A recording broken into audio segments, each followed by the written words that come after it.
नमस्कार। आज मैं आप लोगों को एक राहुल गांधी जी का बयान सुनाता हूं। उनकी एमएसएमई के ऊपर राय क्या है आप जान जाओगे। हो सकता है उनका यह बयान पॉलिटिकल हो या ये भी हो सकता है उन्होंने सरकार को क्रिटिसाइज करने के लिए ये बयान दिया हो, लेकिन एमएसएमई की सच्चाई क्या है, एमएसएमई है क्या, और सबसे बड़ी बात क्या नोटबंदी, कोरोना और जीएसटी से हमारे एमएसएमई को नुकसान पहुंचा है, या आगे वीडियो में हम जानेंगे। पहले राहुल गांधी जी को सुन लीजिए। नरेंद्र मोदी जी ने नोटबंदी करके, गलत जीएसटी लागू करके छोटे व्यापारियों को, स्मॉल मीडियम बिजनेस वालों को खत्म कर दिया है। यह पॉलिसी सिर्फ नरेंद्र मोदी जी की नहीं थी, यह पार्टनरशिप है। नरेंद्र मोदी जी ने और अदानी अंबानी जैसे लोगों ने ये पॉलिसियां छोटे व्यापारियों को, किसानों को, मजदूरों को खत्म करने के लिए बनाई है, और नतीजा आपको दिख रहा है। साथियों नमस्कार, आइए वीडियो की शुरुआत कर लेते हैं। आप लोगों ने अभी राहुल गांधी जी को सुना, उनकी बात को थोड़ा साइड में रख लीजिए, पहले इस बात को समझ लेते हैं आखिर ये एमएसएमई है क्या। तो साथियों, लघु, छोटे और जो मध्यम उद्योग होते हैं उनको एमएसएमई कहा जाता है।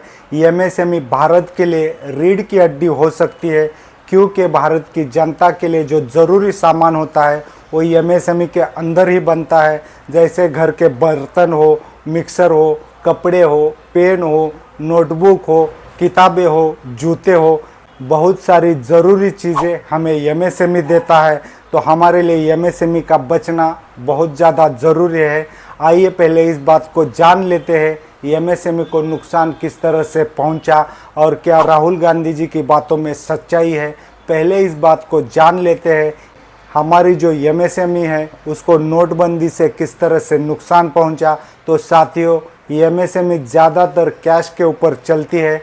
वहाँ पर जो वर्कर्स होते हैं उनके पास बैंक के अंदर अकाउंट तक नहीं होता, वो पढ़ लिख नहीं सकते। ऐसे बहुत सारे वर्कर मिल जाएंगे। अगर उनके पास बैंक का खाता भी हो तो वहाँ से पैसे निकालना, वहाँ पर जाकर पैसे भरना उनके लिए बहुत ज़्यादा मुश्किल होता है, क्योंकि वो सुबह काम पर आ जाते हैं, दिन भर काम करते हैं और अपनी सैलरी लेकर घर पर दे देते हैं, तो उनका बैंक से संपर्क बहुत कम होता है।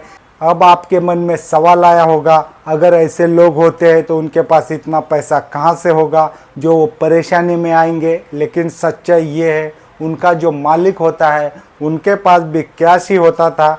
इकट्ठा अगर मालिक के पास 1 लाख होते हैं तो उसी में से वो पगार देता है, उसी में से माल खरीदता है, उसी में से भाड़ा देता है, बिजली का बिल भरता है। ऐसी स्थिति में नोटबंदी में उनको वो सारा पैसा बैंक के अंदर जमा करना पड़ा। आप सोच कर देखिए, आप एक छोटी फैक्ट्री चला रहे हो, अगर आपके पास का सारा पैसा बैंक में जमा करना पड़ा, ऐसे में आप भाड़ा कहाँ से दोगे, वर्करों को पगार कहाँ से दोगे, इलेक्ट्रिक का बिल कहाँ से भरोगे। ऐसी स्थिति में आपका सिस्टम पूरी तरह से डाउन हो जाएगा। वर्करों को काम छोड़कर जाना पड़ेगा, क्योंकि उनका घर नहीं चलेगा, वर्कर अपना दिन कहीं और भर देगा। इसी तरह से उस फैक्ट्री को नुकसान हुआ होगा। और एक एग्जाम्पल लेकर समझ लेते हैं, अगर वहाँ पर कोई छोटा होटल है, वहाँ पर 4 वर्कर काम करते हैं, वहाँ पर खाना बनाते हैं, खाना परोसते हैं, उस होटल मालिक का हाल ऐसे ख़राब होगा, क्योंकि एमएसएमई के जो वर्कर होते हैं वहाँ पर खाना खाने आते हैं तो वो खाना खाने नहीं आएंगे, इसलिए होटल का मालिक अपने वर्करों को कम करेगा। इसी तरह से एमएसएमई का अगर एक पार्ट नुकसान में जाता है तो दूसरा पार्ट भी नुकसान में चला जाएगा। आप इसको ऐसे भी समझ सकते हो, अगर आप लोग पढ़े लिखे नहीं हो, आपको मोबाइल ऑपरेटिंग भी ठीक से नहीं आता, तो आप लोग बैंक में खाता कब खोलोगे, उसको गूगल पे से जोड़ोगे कब, और उसका इस्तेमाल कैसे करोगे। बहुत सारी मुश्किलें आपके सामने आ सकती है। लेकिन यहाँ पर कुछ लोग ऐसे भी मिलेंगे, उन लोगों को पढ़ने के लिए किसने ना बोला था क्या। आज दुनिया टेक्नोलॉजी के साथ जा रही है तो उनको भी टेक्नोलॉजी एक्सेप्ट करनी होगी। ये सच्चाई है, टेक्नोलॉजी को एक्सेप्ट करना पड़ता है, टेक्नोलॉजी के साथ आगे बढ़ना पड़ता है। लेकिन यहाँ पर सवाल ये है कि हर एक इंसान टेक्नोलॉजी के साथ जुड़ सकता है, क्या हर एक इंसान टेक्नोलॉजी में स्मार्ट हो सकता है, ये बहुत बड़ा सवाल है। आप सोचिएगा ज़रूर। अब बात करते हैं कोरोना के वक्त किस तरह से एमएसएमई को नुकसान हुआ, किस तरह से एमएसएमई और गर्त में चली गई, क्योंकि साथियों सरकार ने अचानक से लॉकडाउन लगा दिया था।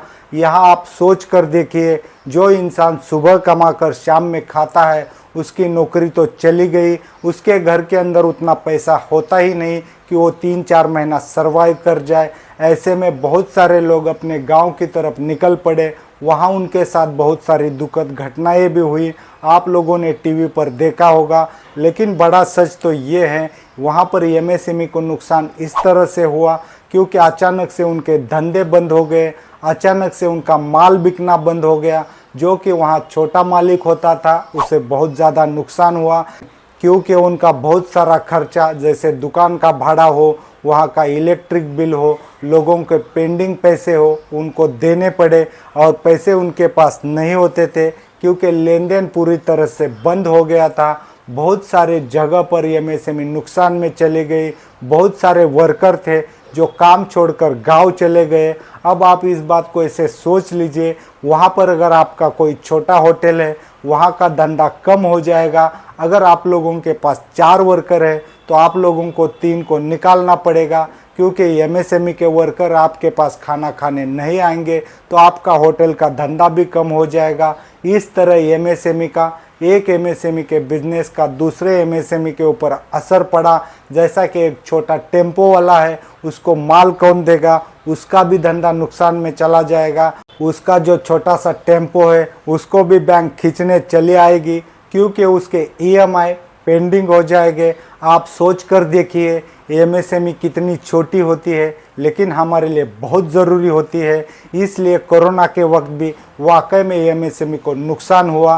अब बात करते हैं तीसरे मुद्दे की, जीएसटी से एमएसएमई को किस तरह से नुकसान पहुंचा। तो साथियों आप ऐसे सोच कर देखिए, आपकी एक छोटी सी फैक्ट्री है, फैक्ट्री के अंदर आप शर्ट बनाते हो, वहाँ पर आपके पास सिर्फ 4 मशीन है, 4 वर्कर है। ऐसी स्थिति में आपके सामने जीएसटी का बड़ा सवाल खड़ा होता है, क्या जीएसटी हम भरे। आप बहुत कंफ्यूज हो जाओगे कि हम कपड़ा खरीदते वक्त भरे या कपड़ा बेचते वक्त भरे या हम बनाने के ऊपर चार्ज लगाए। बहुत सारे एमएसएमई के लोग जीएसटी से बहुत कंफ्यूज हो चले कि जीएसटी कितनी भरनी चाहिए, जीएसटी के लिए अकाउंट खोलना है। ऐसे में बहुत सारे लोगों का कैश का प्रॉब्लम था। ऐसे में बहुत सारे छोटे छोटे एमएसएमई वाले, उनका बिजनेस ठप होने लगा, उनको डर लगने लगा। उसी डर की वजह से वो जीएसटी की तरफ चले गए। उसी में उनका बहुत सारा नुकसान हो गया। नुकसान ऐसे हुआ क्योंकि उनका पहले से सिस्टम नहीं था, उनके पास उतना प्रॉफिट नहीं था कि वो जीएसटी का अलग से पैसा कमाए फिर भरे। बहुत सारे लोगों को अपने बिजनेस में से भी जीएसटी भरनी पड़ी, क्योंकि जीएसटी का डर बहुत ज़्यादा था और बहुत सारे लोग कंफ्यूज थे।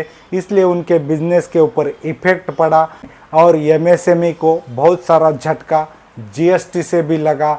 लेकिन बड़ा सच ये है, इन तीनों कारणों से हमारे एमएसएमई को नुकसान हुआ। हो सकता है सरकार उनको राहत दे सकती थी, सरकार उनको बहुत सारी सुविधाएं दे सकती थी, सरकार आज भी उनको बहुत सारी सहूलत दे सकती है, हमारी सरकार उनको दोबारा खड़ा कर सकती है। सवाल इसलिए बड़ा इम्पोर्टेंट हो चला है कि एमएसएमई हमारे देश की रीढ़ की हड्डी है, तो क्या रीढ़ की हड्डी के ऊपर सरकार का फोकस नहीं होना चाहिए? ये सवाल बहुत ही बड़ा है। आप अपनी तरफ से सोचकर जवाब दे सकते हैं। आज के लिए बस इतना ही। नमस्कार।